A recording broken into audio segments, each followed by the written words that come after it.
मुंबई महानगरपालिकेतल्या नगरसेविका शीतल म्हात्रे प्रकरणात आमदार विनोद घोसाळकर यांनी सर्व आरोप फेटाळलेत। मी कोणत्याही चौकशीला तयार आहे असं ते म्हणाले। मी महिलांचा छळ केलेला नाही, हे इतर पक्षांकडून केले गेलेलं षडयंत्र आहे असा आरोप त्यांनी केलाय। माझ्यावरचे आरोप सिद्ध झाले तर शिक्षा भोगेन, नाहीतर मानहानी केल्याबद्दल शीतल म्हात्रे आणि शुभा राऊळ यांच्या विरोधात कोर्टात खटला भरेन असं विनोद घोसाळकर म्हणाले। एवढ्या पदांतर आल्यानंतर कुणीतरी आरोप करणं आणि ते आरोप जर सिद्ध झाले नाही तर मी काय गप्प बसणार आहे? मी नाही गप्प बसणार। शेवटी बदनामी व्हायची ती झालीच। पण म्हणजे नेमकं तुम्ही काय करणार हाच माझा प्रश्न आहे।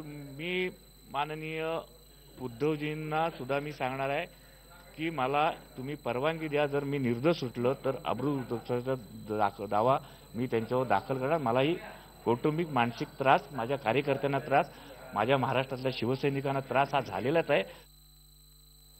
आपण बघितलं की काय म्हणाले विनोद घोसाळकर, जर समजा या सगळ्या प्रकारातून मी निर्दोष सुटलो तर निश्चितपणे शुभा राऊळ आणि शीतल म्हात्रे यांच्या विरोधात मी मानहानीचा खटला दाखल करीन आणि ज्या काही घडलेल्या गोष्टी होत्या, जे आरोप त्यांच्यावर झाले ते आरोप मात्र त्यांनी पूर्णपणे फेटाळलेले होते।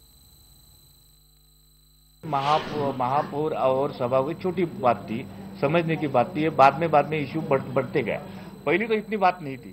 तभी भी उद्धव जी ने उनको कहा मैं बिजी हूँ, मैं बाहर हूँ, आप दोनों नगर सेविका को बिठा के आप प्रॉब्लम सॉल्व कर दो। वहां भी उद्धव जी ने संपर्क किया था। और आप देखो अभी महापौर है, सभागृह की बात है तो तुरंत लेके सभागृह में कुछ हुआ तो मातोश्री में जाना चाहिए, ऐसा कोई बात नहीं।